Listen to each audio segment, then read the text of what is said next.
Yes, recording on हो गई है अभी। यस, क्वेश्चन लिखिए आप, find the common tangent, find the common tangent, tangent to the parabola, to the parabola, to the parabola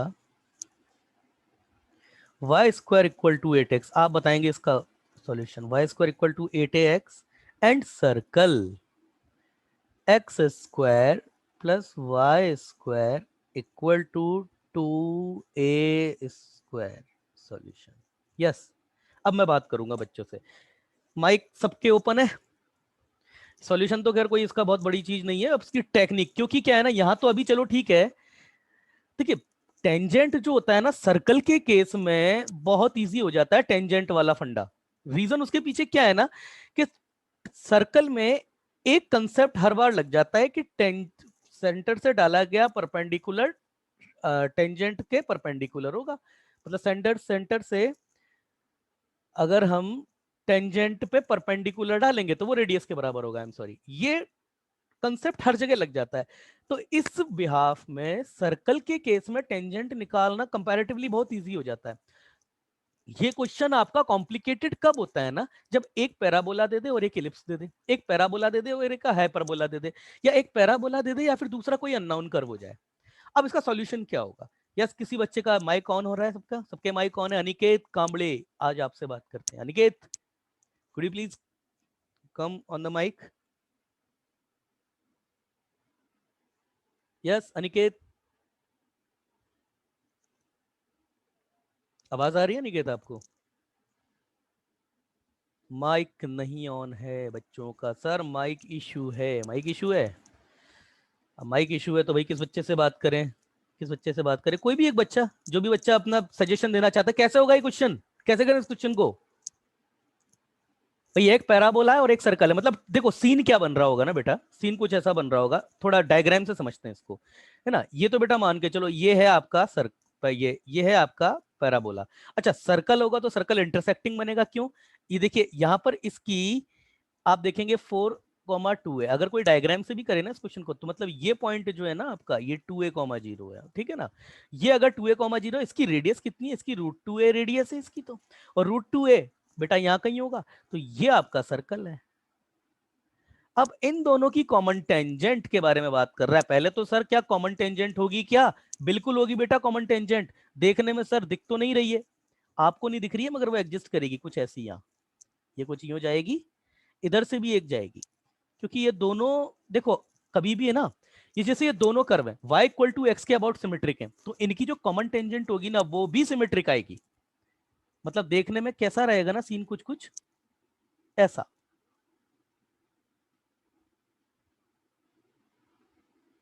कुछ कुछ ऐसा, ये ऐसा, ये आई होप समझ पा रहे होंगे आप लोग ये। अब समस्या ये है कुछ ये ऐसा है ना, क्योंकि देखिए फ्री हैंड से बनाना थोड़ा, अभी बस मैंने आपको बता, इमेजिनेशन के लिए मैंने बता दिया है कि आपको ये कुछ कुछ इस तरीके से जाएगा। अब आप मुझे बताइए दोनों की इक्वेशन कैसे निकलेगी? यस, रिप्लाई दीजिए, कैसे निकलेगी? सन्मेश बताओ कैसे निकालें इसको। इसका कंसेप्ट मैं बताऊंगा आपको कि कैसे निकाला जाता है, किस तरीके से होता है। सर्कल के केस में बहुत इजी होता है, सर्कल के केस में बहुत इजी है। प्रॉब्लम आती है जब आपका सर्कल आ जाए दूसरा एलिप्स आ जाए, इस तरीके से आती है प्रॉब्लम। कैसे होगा भाई बताइए, कैसे होगा? और ये तो दोनों कर्व आपके स्टैंडर्ड दिए हैं बेटा। मान के चलो अगर आपको ये क्वेश्चन ऐसे दे देता, सर्कल, चलो पैराबोला तो आपको स्टैंडर्ड दे दिया, सर्कल आपको ये दे देता यहाँ पे कहीं और सेंट्रलाइज्ड, अब पूछ लेता वो कॉमन टेंजेंट। इस केस में भी कॉमन टेंजेंट यस बिल्कुल एग्जिस्ट करेंगी।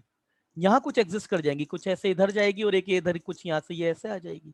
ये तो अभी मैंने डायग्राम भी थोड़ा ऐसा बनाया, मतलब यहाँ पर सुविधा क्या है ना कि दोनों कर्व आपके स्टैंडर्ड है। ये भी ओरिजिन पे सेंट्रलाइज्ड स्टैंडर्ड है और ये भी आपके पास स्टैंडर्ड, ये फॉर्म तो स्टैंडर्ड ही ऑब्वियसली। तो यहां पर तो बहुत इजी है ये केस। प्रॉब्लम तो तब होती जब ये एक आपको स्टैंडर्ड दे देता और एक आपको जनरल दे देता, या दोनों ही जनरल और स्टैंडर्ड, पैराबोला यहां दे दे और ये पैराबोला इधर दे दे कहीं, ऐसा ही। अब पूछ ले, इस केस में यस, इस केस में भी आपकी कॉमन टेंजेंट होंगी, या यहाँ कहीं आ जाएंगी, ये इधर यहाँ कहीं इस तरीके से आएगा, उस तरीके से हर केस में होगी कॉमन टेंजेंट। हाँ, नंबर अलग अलग हो सकते हैं, हो सकता है कई बार एक हो सकता है कई बार दो। इस केस में तो दो होंगी क्योंकि ये सिमेट्रिक है आपके y इक्वल टू एक्स के अबाउट। चलिए अब इसका तरीका मैं बताता हूँ आपको, किसी भी बच्चे को नहीं है। देखिए इसमें क्या करते हैं ना, आप किसी भी एक कर्व को लेकर के आप जो है उसकी टेंजेंट है वो उसको स्टैंडर्डाइज्ड कर लीजिए। जैसे लेट टेंजेंट टू पैराबोला, किसी भी एक कर्व को, मैं यहाँ पे पैराबोला ले रहा हूं, आप सर्कल भी ले सकते थे, Y square equal to 8ax। हम तो क्या करेंगे ना, देखिए अब अगर मैं इस पर अगर टेंजेंट की इक्वेशन निकालता हूं तो मेरे पास अब दो फॉर्म है, पैरामेट्रिक में भी निकाल सकता हूं, स्लोप फॉर्म में भी निकाल सकता हूं। पैरामेट्रिक में देखिए ये जो टेंजेंट है, आप तो ये मान के चलो कि आपको पैराबोला पर टेंजेंट निकालनी है, आप तो इसको फोकस करो।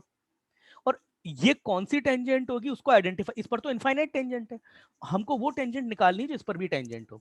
तो अब मैं पैरामेट्रिक भी ले सकता हूँ, स्लोप फॉर्म भी ले सकता हूँ। पैरामेट्रिक लेंगे तो पैरामेट्रिक आइडेंटिफाई करने, स्लोप लेंगे तो स्लोप। मैं पैरामेट्रिक ले लेता हूँ। टेंजेंट है एट टी स्क्वायर कॉमा 280, यहां पर यही अननोन है, तो क्या होगी, यस क्या होगी इक्वेशन।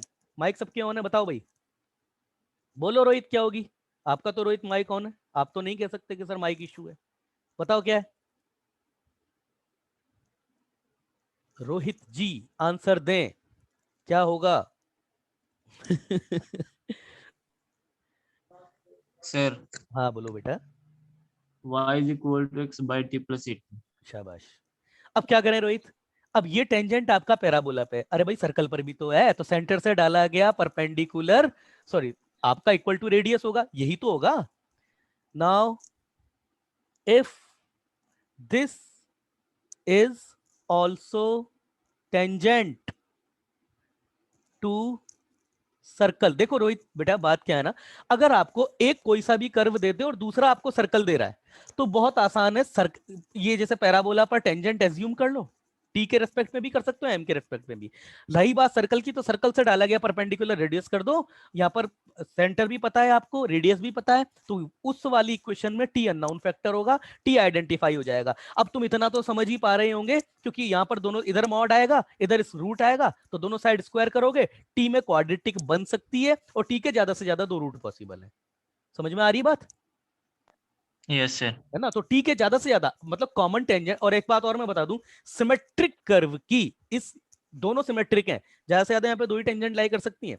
जैसे यहाँ पे now if the tangent also the tangent to circle, then perpendicular में, perpendicular from centre equal to radius,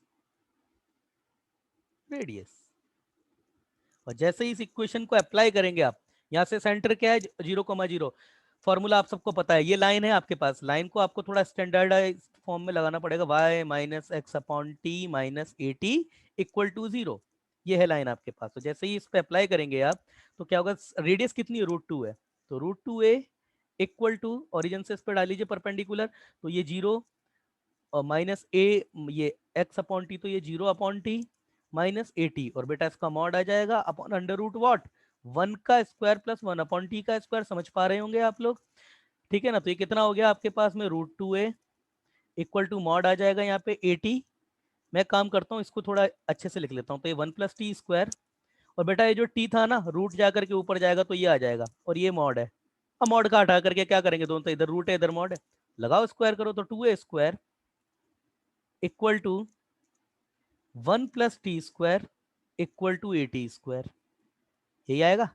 अब देखो बेटा इधर ये 2a square plus 2a square t square minus a square t square equal to 0, a से a cut रहा है, ए से ए कट रहा है बेटा, स्क्वायर करेंगे तो यहाँ तो पावर 4 जाएगी ना, या तो पावर 4 आएगी, गलत लिख दिया मैंने, a square t raise to the power 4 आएगा बेटा यहाँ, है ना।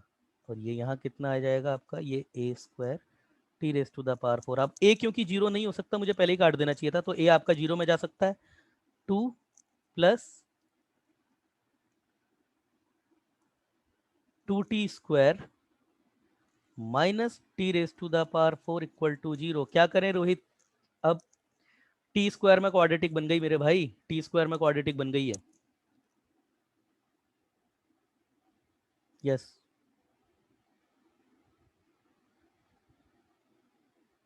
टी स्क्वायर में क्वाड्रेटिक बन गई, टी स्क्वायर में क्वाड्रेटिक बन गई तो बना लीजिए, तो t raise to the power 4 plus 2t square, t raise to the power minus 2t square, I am sorry, minus 2t square minus 2 equal to 0। इस इक्वेशन को आगे देखते हैं, तो ये t raise to the power 4 minus 2t square equal to 2, या फिर और अच्छे से लिखें तो t raise to the power 4 minus 2t square plus 1 कर देता हूँ, इधर 3 कर देता हूँ। क्यों करा मैंने ऐसा? क्योंकि ये टी स्क्वायर माइनस 1 का स्क्वायर इक्वल टू 3, और ये t square minus 1 equal to plus minus under root 3, और ये t square equal to 1 plus minus under root 3। आप सब समझदार है, रूट 3 आपका बड़ा होता है, तो टी स्क्वायर आपके पास कितना आ गया? 1 प्लस रूट 3 आएगा, केवल माइनस वाले को नेग्लेक्ट कर दिया जाएगा, और टी इक्वल टू कितना आ गया? Plus minus under root 1 plus root 3। That is your parameter t. और टी अगर आपके पास आ गया है तो यहाँ उठा करके टी की वैल्यू रख दीजिए, आपके पास जो इक्वेशन थी टी की वैल्यू रख दीजिए, आपका आंसर आ गया। क्लियर है भाई?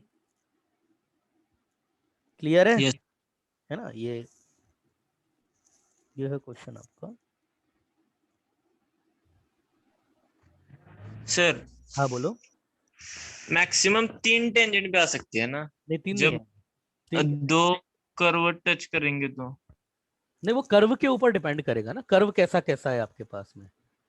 सर्कल के केस में तो 2 ही आएंगी, सर्कल के केस में तो 2 ही आएंगी। एक्चुअली जितना डिग्री का पॉलिनोमियल बन रहा है ना, ज्यादा से ज्यादा उतने ही टी की वैल्यूज आ सकती हैं। जितने डिग्री पॉलिनोमियल बन रहा है, ज्यादा से ज्यादा उतनी ही टेंजेंट आ सकती है। जैसे यहाँ पर तो अभी पावर 4 का बन रहा था, मगर हमने जब यहाँ पे रूट आइडेंटिफाई करे तो एक को तो हमने हटा दिया, बाकी जो था वो एक ही डिग्री का आया हमारे पास, है ना? तो कुछ इस तरीके से तो समझ में सर, आया। हाँ बोलो। जब पैराबोला एंड सर्कल वर्टेक्स पे टच कर रहा हो तब 3 आ सकती है ना? पैराबोला एंड सर्कल वर्टेक्स पे टच करेगा तो हाँ हाँ tangent बेटा, तो हाँ हाँ हाँ, तब तब 2 आ सकती है, 3 आ सकती है, तब 3 आ सकती है। मैंने आपको बोला ना कि एक्चुअली बाय डिफॉल्ट आपके पास उस केस में यहाँ पे टी में क्यूबिक बन जाएगा, है ना? हाँ, तब टी यस बन सर, वो सकता है। इक्वेशन पे इक्वेशन आएगा वैसे। हाँ हाँ, उससे आ जाएगा, है ना? 1 मिनट रुकना बेटा, इसका कुछ